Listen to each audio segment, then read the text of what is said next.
Team. Welcome back to another episode of the Average Jack podcast. And for those who listened probably to the last episode, as you can see, we're in a different space, we're in a different place. Rhyme, didn't mean if that's the rhyme. So, we are in a new environment, a new place in the engine room, Southport. So shout out to them guys for, facilitating this and allowing me to use this fantastic space and opportunity. And really, I've been reflecting since the podcast a lot more, looking into my journey. Is that the right thing to say? Sort of looking back as to what got me here and maybe who I was prior to this, and sort of, growing up, nearly being 30, scarily an adult now, which is a bit freaky to say, is, I think a massive thing that we don't do when we're younger is reflect or have the ability to maybe turn our mirrors outwards. I think we focus on a lot of what we do, and we get a lot of this main character syndrome. So definitely something that I experienced when I was younger is that I always, maybe not necessarily thought the world revolved around me, but definitely had an idea of where I thought that anything I did would have a massive knock-on effect into the world around me, which to me, obviously it would. But as you get older, I was sort of thinking, what if I could go back now and tell 18-year-old me, 16-year-old me, some pieces of advice, what would they be? And I think, a main one that I came up with, and I think about a lot, is not sweating the small stuff. And I know a lot of us do that, and I genuinely think that, there was this great quote, I'll see if I can find it. It was something like 10% of what happens to you is like 90% of the reaction. Let's see if I can find it. So life is 10% what happens to you and 90% how you react. Life is 10% what happens to you and 90% how you react. And that is so true. I feel like when you're younger, me definitely, when I was to react to things, I would blow these things up into massive proportions, make mountains out of molehills, and that would have such a negative effect the majority of the time on what I was trying to do, where I was trying to go, who I was trying to be, because it felt all or nothing.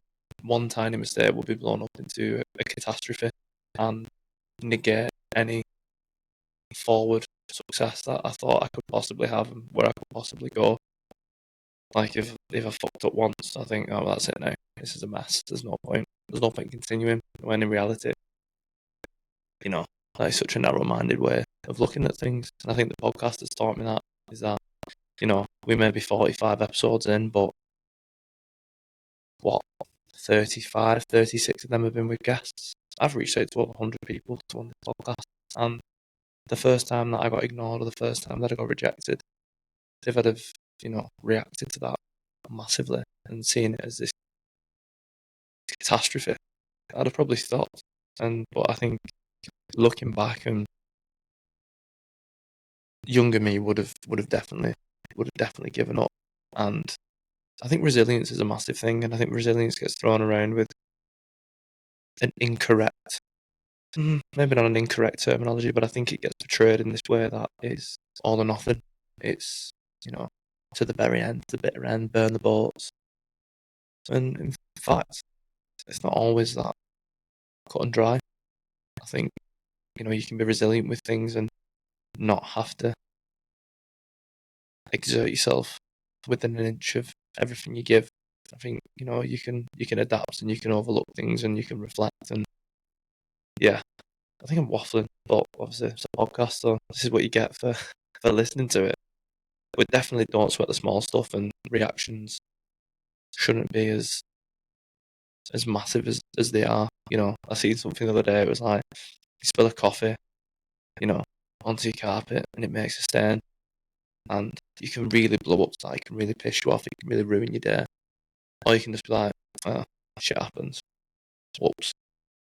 Yeah, it's a hindrance, and it's not ideal, but it's not the end of the world. And that's massive. And I think that's something that, a lot of us can take on And I would definitely go back to younger me and be like, don't sweat it. Obviously learn from it, take it in, but don't let it control you, don't let it consume you. And following on to that, and I think these all entwine very well, is that people don't care as much as you think. People definitely don't care about you as much as you think they care about you. And it's main character syndrome, isn't it? I've talked about it before on the podcast, but especially with my background of, you know, acting and thespianism, I think there's no group of more insecure people than, you know, wannabe actors. Wannabe, that's not the right word to say. That's harsh. You know, prospective actors who want to be, you know, in the industry, because I've always thought I was an insecure person. Probably I'm still an insecure person, but I always thought that people are drawn to acting because they get the opportunity to not be themselves, and you know that comes with its positives and negatives, definitely. But going back to the point of people don't care as much as you think is, you know, again, this podcast as an example, posting things on social media, filming myself and putting it out there, you'll get shitty comments and you'll get people who you know, take the piss. But ultimately, that says more about them people than you. The people who support you and the people who care about you will ultimately support you. And, you know, if it is shit or cringy or embarrassing, they'll probably tell you so. But you'd hope they would. And, but in a way that's supportive and in a way that's constructive and isn't a way that is tearing you down. But I think a lot of people are prisoner to the opinions of others. And I don't think you'll get anywhere in life if that's the case. I think that is like I said, it's a cross to bear. It's a weight constantly on your shoulders. And in reality, everyone's going to have an opinion and say things that are negative. Or well, yeah, negative. But I suppose that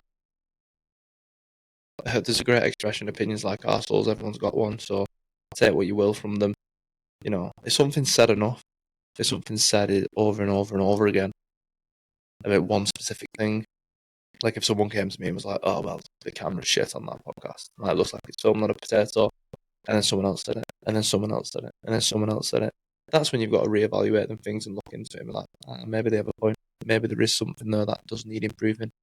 But if it's like, oh, this big, stupid, Wiganer idiot, why does anyone listen to him? And that's one person saying that. That's their opinion. Fair enough. And I must admit, developing a thick skin, I think, is very important to success in life. And when we go into success, another point that I've sort of looked back on is that nothing is given.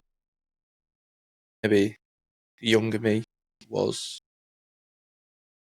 expectant of things that, you know, I played rugby, I loved rugby, still love rugby, but obviously I watch it now, I can't play anymore. But you know, I never had a concept when I was younger of maybe the hard work that goes into things. I always thought that you just needed to be talented. You just needed to be someone who, you know, did so many good things, and then you'd get that off the accolade. But as you get older, and as you are around, I've been very fortunate to be around people who are probably top percentile of what they do. You know, maybe at an amateur semi-pro level and then to a professional level later on in life, and you understand the sacrifice and the dedication that comes with something. And I think if I could go back and speak to 16-year-old me and be like, listen, lads, nothing's given. If you want to be an actor, you've got to grind for it. You've got to give up relationships for it. You've got to give up, you know, your time, your energy, your effort. You've got to nail in. There's so many people wanting it, and it's the age-old expression in it that hard work beats talent when talent doesn't work hard. And I think that would be a key factor for me, and knowing myself is that nothing is given. You just don't get it. Some people get it, but look at the longevity of that.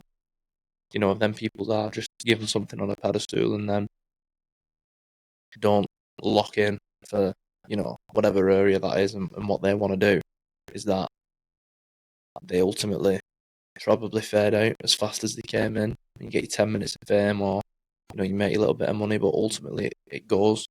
as soon as it comes, unless you have that time, that dedication, you really refine a craft as to what you're trying to do.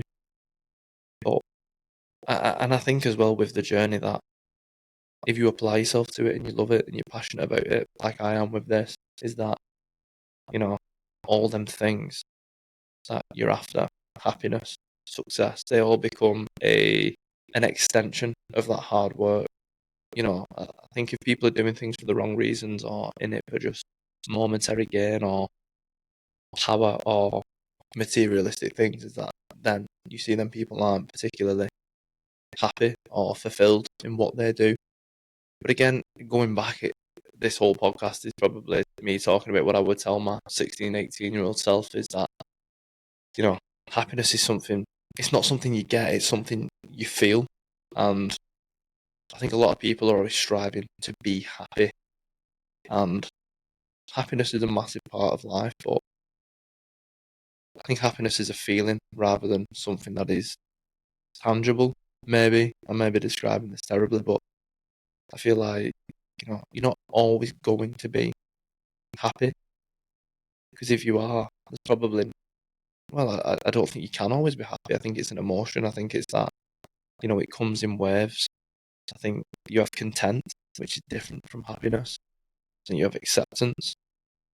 You know, like, for me, if I'm there, so like for an example of being happy, it's like memories that come to mind is, you know, lying on a beach with Nick on holiday, and like you just have that minute, that moment of,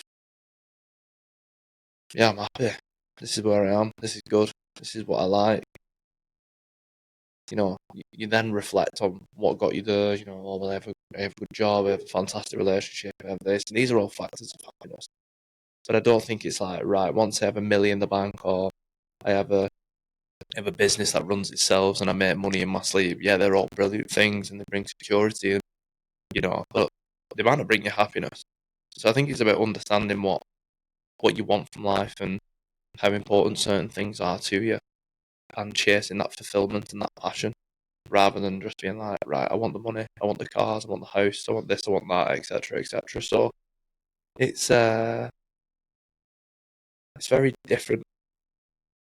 I think, looking back to what I thought when I was younger to now having a bit more lived experience, and obviously happiness is a topic that I wrote the book on, and habits, which are, you know, ultimately what this podcast is about. Yeah, probably. Habits and routines is ultimately what this podcast is about, and I firmly believe that habits and routines are what make or break you as a person, and what you want to do, you know.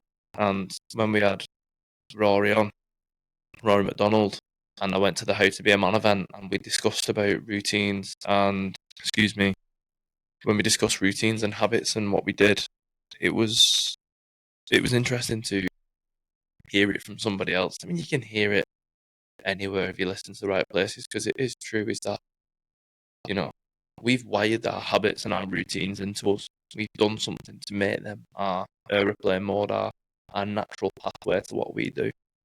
There's nothing to say we can't unwind that. There's nothing to say we can't undo it. Obviously, if it's been ingrained into you for years and years and years, ultimately that's not going to disappear overnight. And again, it comes back to nothing is given. People don't care as much as you think. If you want to change a habit and that sort of habit isn't bringing you that fulfillment and that purpose, and, you know, say you're a smoker, you're like, oh, I just smoke because I can't see my life without it. I can't imagine, you know, not smoking, but I know that it's terrible for me. I know that it does this. I know that it does that. But it's like, it's my identity. It's what I am. You know, this, that, and the other. People think it's weird. It's strange. It's a part of my social circle. Ultimately, you've got to go against all them norms, what you think, and put yourself first, and don't care about what other people think. You've got to work for it to get rid of it. You know, if you know that it's bringing you issues in your life, then get rid of it. We've got to be a lot more cutthroat with what we are. I think society deems us just to be passengers rather than drivers. And another point that when I was making notes and talking about it is that you've got to control your own ship. You've got to be the captain of that ship. You've got to sail yourself in the direction in which you want to go. And That's difficult. That's so hard to do in today's society. There's so many expectations, there's so many rules and, you know, perceptions as to who you are, what you should be, what you should be doing, or you should be chasing the money, you should be in the rat race, you should be in the grind. Oh, you don't do this, why do you not do this? Oh, you know, you don't like high rock. Fucking hell, everyone likes high rock. Sorry, high rockers. But do you know what I mean? Like there's these pressures and expectations and societal norms as to which is just fired over and over and over again. But if that doesn't align with who you are, fuck them off and think, where do I want to go? Where do I want to be? And that's where things like journaling come in as a habit, reflection, meditation, having a strong support group. I mean, another thing that I made note of is that relationships should not be kept just out of merit alone. You know, say you've known someone since you was 5 years old and you was really good friends until you was 15. But that relationship starts to hinder you and not bring you anything particularly. Why is that relationship still a thing? Why is that friendship still there? Again, we all are probably slaves to sunk cost fallacy. And sunk cost fallacy is sort of the idea that, oh well, I put so much time in, I put so much effort in, I put so much money into it. To now stop feels like I've lost. To now stop feels like I've given up and not pursued something in a particular way. But ultimately, if it's not bringing you anything, you're just losing more and more and more and more, rather than just cutting your loss where it is and then building back from there. And I think relationships are a massive factor of that. And I'm not saying like, right, ring someone up and like, never speak to me again, blah blah blah. You're dead to me, bye Felicia. I'm not saying that. That'd be ridiculous. I mean, there is instances where you should definitely probably do that. Definitely, probably. That doesn't make any sense. But you should probably do that. But there's times where you've just got to take your foot off the gas, appreciate the positives within a friendship, but maybe not give it the time and the energy which it doesn't deserve. So yeah, I mean, looking back and thinking about, you know, the last 10 years and my relationships, where I am, where I've been, where I've come from, where I've ended up, I'd like to say that 16-year-old me wouldn't believe where we are today, what we're doing, or expect, you know, the last 10 years ended up. And I'm pretty happy with where I am, you know. There was a time in my life when it was darker and I felt like I was chasing things, you know. Went through depression, that sort of stuff, you know, still have not anxiety, but I think everyone's anxious. So I think we all, you know, it's a buzzword and it's easy to say, oh, well, I'm depressed and anxious and that sort of rules my life. And I wouldn't say that that is an extension of me. I said I've been through them things and occasionally dip back into them things, but, you know, I feel like I've refined my life and reflected on who I am and worked on myself in a way that I know when them things are coming now. I know what relationships benefit that and what make it worse. And ultimately, I'd like to say I'm happy. Obviously, everything could be better. I think, again, going back to what I said, there's a difference between contentment and happiness. But, you know, there is things to be content with. That's not an issue. I think, you know, if you're content with certain things, that's fine. But you also shouldn't be content with certain things. You should be driven. You should want to do more. You should want to be the best version of yourself for everyone else around you. If you're the best version of yourself, you know, not only for you does it benefit, it benefits for your loved ones and your people you work for you. So yeah, I don't know. There's some of the points that I would say. So to sort of recap, maybe the seven things that I will go back. Silly number. Should have probably gone for 5, but I'd probably go back and say don't sweat the small stuff. People don't care as much as you think they care. Nothing is given, it's earned. Happiness isn't something you get, it's something you feel. Habits, routines are make and break, make or break. So choose them wisely, reflect on them, challenge yourself. You are the captain of your own ship. Don't let anyone else sail it, don't let anyone else hijack it. Because don't be a puppet. Ultimately, you will not find any happiness there. You know, if you're ruled by someone else, it's likely it is you're making their life easier than the opposite way around. And a big one for me is that friendships and relationships should not be kept out of merit alone. They should be a two-way street, a reciprocal thing, and I'm definitely been, there's probably people who might listen to this or get wind of this who are my friends and say, oh, well, he's a shit friend, he doesn't make a particular effort, and that is something that I'm aware of. That is something that, I could be a better friend. I could be someone who